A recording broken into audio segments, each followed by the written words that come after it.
මම කියන්නම් මේ අද පැවැත්වීමේ අරමුණ මොකක්ද කියන එක. පළවෙනියටම කවුරුත් දන්නවා කවුරුද වත්තේ මස්තිදී ප්‍රශ්නයක් තියෙනවා කම්කරුවන් සම්බන්ධයෙන් කම්කරුවන් 8 දෙනෙක් රැකියාවෙන් කරන ඉන්ඩෝනේෂියන් එකක් කියන සේවය අත්හිටුවීමක් කරලා නැවත වතාවක් ඒ 6 දෙනෙකුට රැකියාව දෙන්න අදාළ බලධාරී සමාගම කැමති වෙලා තව දෙන්නෙක් ඒකෙන් රැකියාව ලබා නොදීම සම්බන්ධයෙන් දැනට කම්කරුවන් අතර ප්‍රශ්නගත තත්ත්වයක් උද්ගත වෙලා ඒ හේතුව හින්දා දැනට එතන කිසියම් වර්ජනයක් පැවැත්වෙනවා.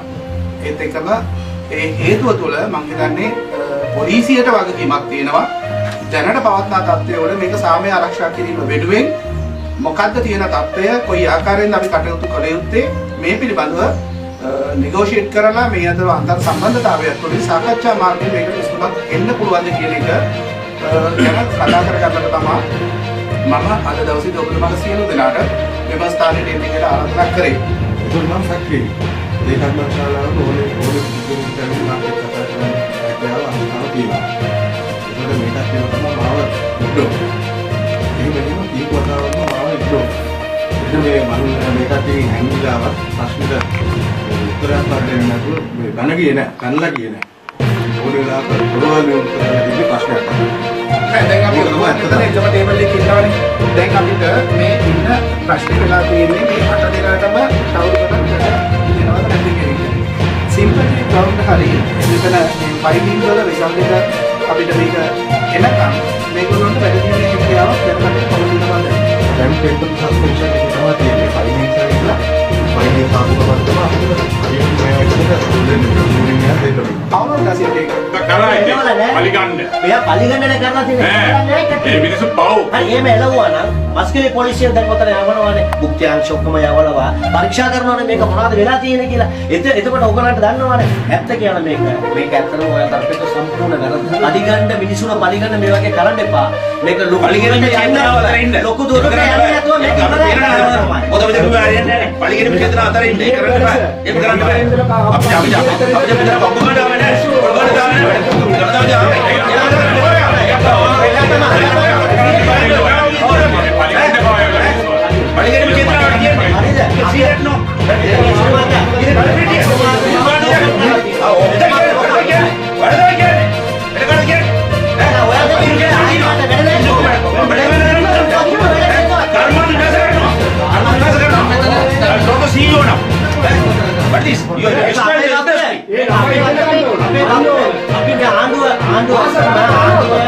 ආණ්ඩුව පාර්ලිමේන්ත පිට දෙන්නේ නැහැ.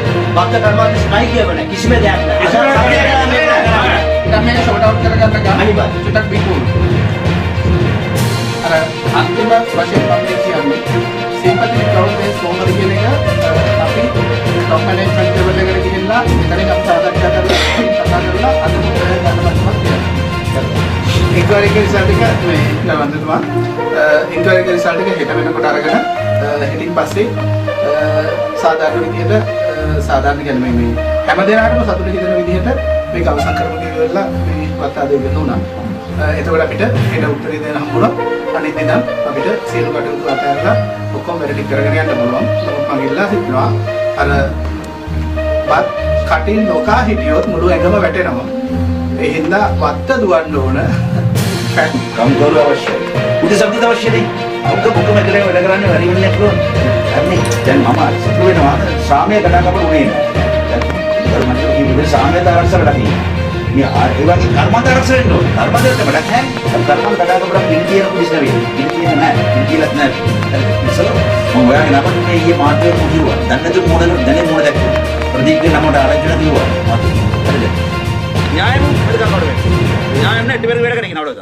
කටකඩ. ඒ 8 දිනකට සාමයේ 8 දිනකට වැඩ දුන්නේ නැත්නම් ඉතින් අපි උත්සවදී එයාට යනවා.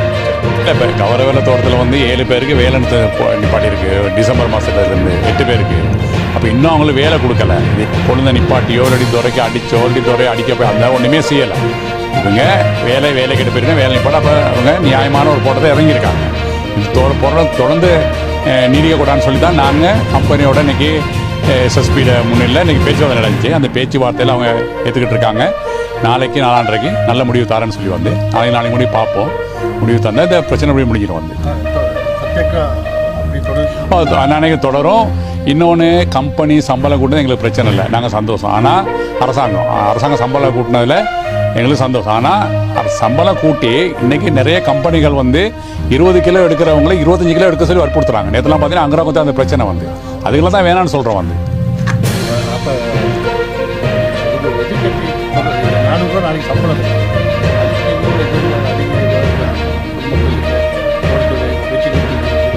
ஒரு பிரச்சனை அப்படி இல்லைப்பா. தோட்டத்தொழிலாளி முன்ன மாதிரி இல்லை, அவங்களுக்கு மூளை இருக்குது.